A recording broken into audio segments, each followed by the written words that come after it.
সকালবেলা যা খেয়েছেন দুপুরবেলা কাজ করতে করতে সব এনার্জি ভ্যানিশ, এই কথাটা আমি সব সময় বলে থাকি, তাই না? শুধু রান্না দেখালে হবে? রান্না করতে গিয়ে কত কত কাজ করি সেটা দেখাতে হবে না?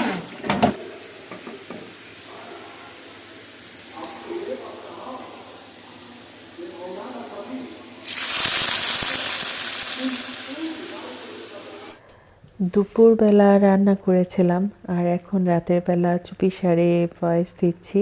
প্রিয় ভাই বোন বন্ধুরা সবাইকে আসসালামু আলাইকুম এবং আদাব। সবাই কেমন আছেন? আশা করছি অনেক অনেক ভালো আছেন। আপনাদের দোয়া আর ভালোবাসায় আল্লাহর অশেষ রহমতে শুকর আলহামদুলিল্লাহ আমি ভালো আছি। ছোলার ডাল ভেজায় রেখেছি, এটা মুরগির হাড়গোড় দিয়ে রান্না করা হবে আর শিম আলুর নিরামিষ রান্না করা হবে। আজকে রান্না বান্না একটু কম আছে, আর গতকালকে যে বাঁধাকপি দিয়ে বিফ রান্না করেছিলাম সেটা অনেকটাই রয়ে গেছে, সেজন্য রান্নার আয়োজন কম আছে। আর শিমের নিরামিষটা কিভাবে করলাম, প্রথমে একটু দানাযুক্ত যে শিমগুলো আছে সেই শিম নিয়েছি, আলু নিয়েছি, খুব ভালো করে কাটাকুটি করে ধুয়ে পেঁয়াজ কাঁচামরিচ আদা রসুন বাটা, তারপর হচ্ছে একটু হলুদের গুঁড়া একটু ধনিয়ার গুঁড়া, এগুলা লবণ একসাথে করে সিদ্ধ করে নিয়েছিলাম। তারপর রসুন আর শুকনো মরিচ দিয়ে বাগার করলাম। আর এই তো এখন কোয়ার্টার চা চামচ চিনি দিয়ে দিলাম। চিনিটা দেওয়ার কারণে সবজির স্বাদটা ডাবল হয়ে গেল। একদম সিম্পল রান্না, কিন্তু এত মজা এত মজা, আমার কাছে তো অনেক বেশি মজা লাগে। আমার মেয়ে এই সবজিটা রুটি পরোটা দিয়ে অনেক মজা করে খায়। যেহেতু এখন প্রচুর সবজি পাওয়া যাচ্ছে, এখনই মৌসুম, বেশি বেশি করে সবজি খেতে হবে, তাই না? ভাতটা চুলায় বসায় দিয়েছি। ছোলার ডাল রান্না করব, সে কারণে জলদি জলদি প্রেসার কুকার দিয়েছি, মুখটা বন্ধ করে দিব। এখন তো অনেকগুলা পানি, এখন যদি মুখটা বন্ধ করি ছিটে ঘর দুয়ার সব ভরে যাবে। ছোলার ডালটা রান্না করার জন্য পরিমাণ মতো তেল দিয়েছি, পেঁয়াজ দিয়েছি, গরম মশলা দিয়েছি, তারপর কাঁচামরিচ দিয়েছি। যাই হোক, রান্না তো হচ্ছে। প্রিয় ভাই বোন বন্ধুরা, আপনাদের কাছে বিনীত অনুরোধ থাকবে, যারা আমাকে দেখছেন শুনছেন সবাই অবশ্যই লাইক করবেন। আর কেউ যদি আমাকে বন্ধু করে থাকেন অবশ্যই অবশ্যই কমিউনিটিতে লেটার রাখবেন। একটা ভিডিও বানাতে কী যে কষ্ট হয়, কী যে কষ্ট হয়, এই কষ্টটা আমরা সবাই উপলব্ধি করতে পারি, তাই না?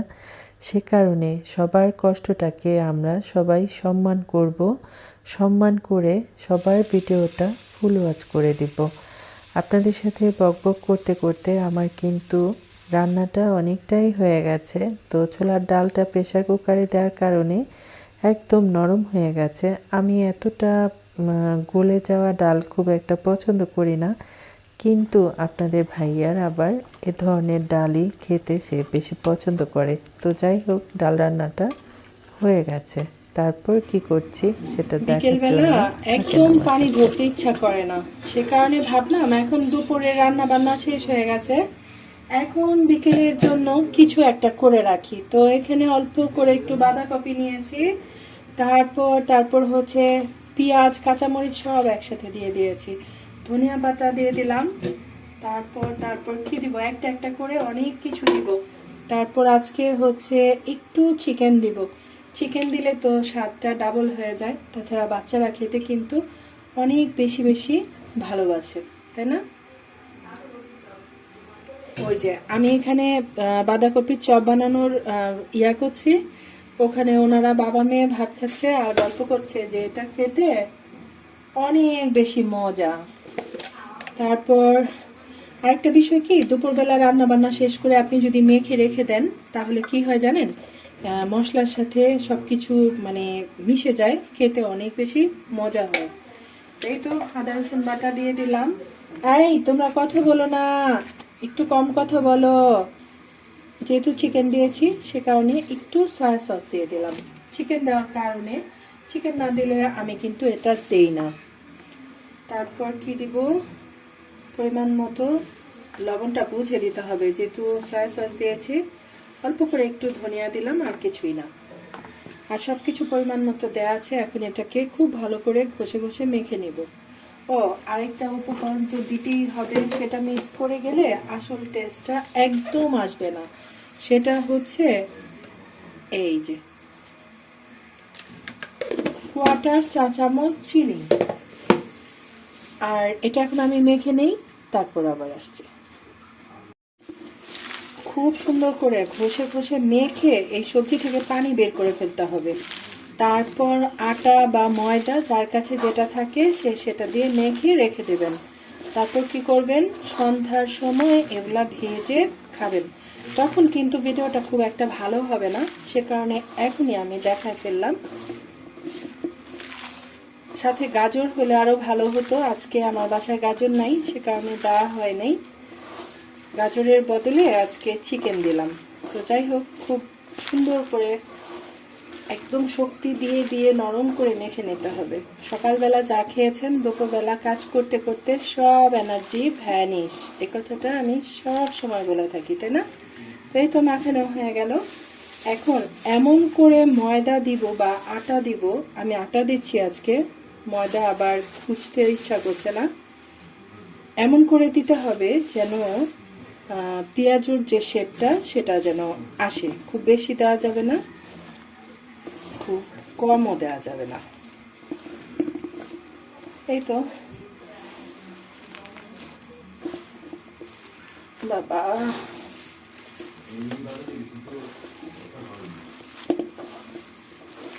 যদি দেখেন যে একটু শক্ত হয়ে গেছে, 1 চিমটি পানি ব্যবহার করতে পারেন। আর যখন ভাজাভুজি করবেন, ইচ্ছা হলে আপনারা একটু বেকিং পাউডার ইউজ করতে পারেন। আমি কখনো করি না, আমার হাতেটা এমনিতেই মচমচে হয়ে যায়, সে কারণে আমি আর করি না। দেখেন চিকেন এগুলা কিন্তু একদম ভর্তা হয়ে গেছে। তো ঠিক আছে, এটা এখন আমি মেখে চুখে রেখে দেই, ঢাকনা দিয়ে ঢেকে। গোসল নামাজ অনেক কিছু বাকি আছে, আবার ক্ষুধাও পেয়ে গেছে। গাছ থেকে পেঁপে নিয়ে আসছিলাম, দেখি ওগুলা কাটাকুটি করে খেয়ে গোসলে যাব। আর এই যে দেখেন, আমি একটা বক্সের মধ্যে ঢেলে নিয়েছি। আর এখন কি করব, এটা ঢাকনা দিয়ে ঢেকে রেখে দিব। সন্ধ্যার পরে ভাজাভুজি করে আমরা সবাই চা আর বাঁধাকপির পাকুড়া টিফিন করব।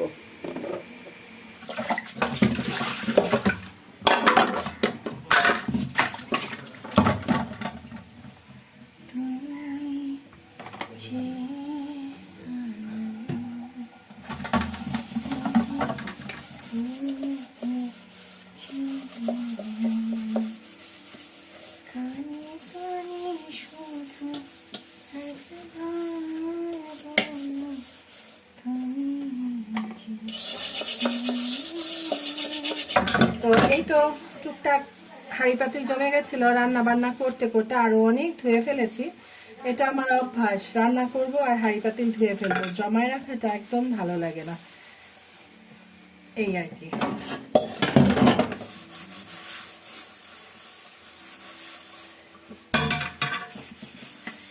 এই কড়াইগুলা হচ্ছে আমার রান্নাঘরের একমাত্র সম্বল।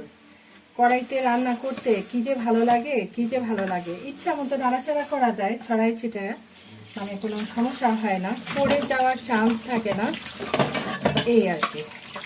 আজকে হাঁড়ি পাতিল ঘষা মাজা সেগুলো একটু দেখাচ্ছি।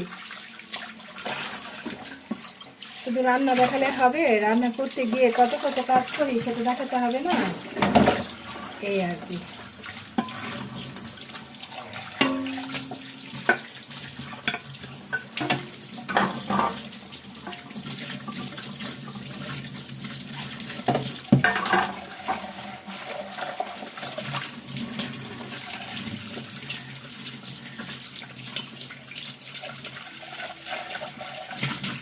হয়ে গেল ঝটপট।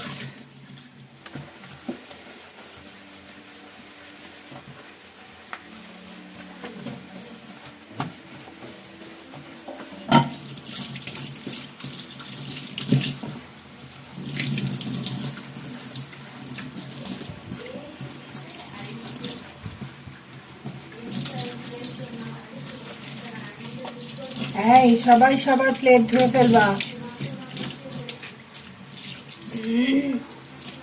এটাও একটু মাজা ঘষা করে দিলাম। আজকে আমি যখন পেঁপেগুলা পেড়ে নিয়ে আসছিলাম, আপনাদের ভাইয়া বলছে শীতের দিন চলে আসছে, এখন আর পেঁপে খেতে মজা লাগবে না, এগুলা একদম মিষ্টি হবে না, এগুলা ফেলে দাও, খাওয়া লাগবে না। কিন্তু এখন তো কাটাকুটি করতে বসে গেলাম, দেখা যাক কেমন বের হয়। এই যে দেখেন কি সুন্দর লাল টুকটুকে হয়েছে, মাশাআল্লাহ মাশাআল্লাহ। আমি এই খোসাগুলা সব গাছের মধ্যে দেই, সে কারণে এই প্লেটের মধ্যে সবজি কাটাকুটি করি, তারপর এই খোসাগুলা সব সবজি গাছের মধ্যে দিব আর কি। অনেকে ভাবতে পারে আপু আবার কিসের উপর কি করছে, আজকের খোসা এগুলা।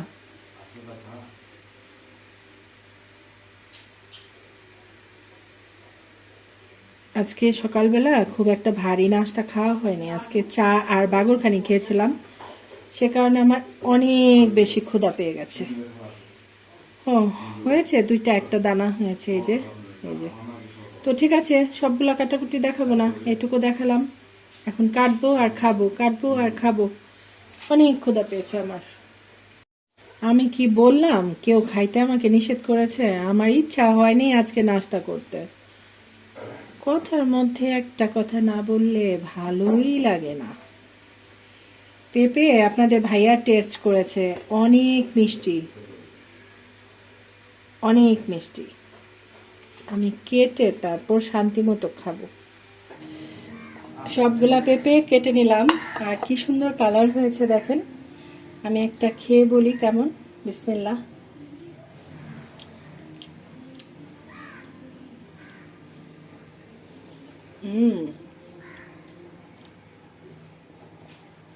এর চেয়ে মজার, এর চেয়ে ফ্রেশ হতেই পারে না।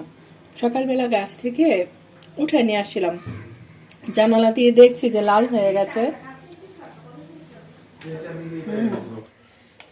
অলরেডি পাকুড়া ভাজা শুরু করে দিয়েছি, দুপুরবেলাতে মেখে রেখেছিলাম, কিন্তু ভিডিও করতে ভুলে গিয়েছিলাম।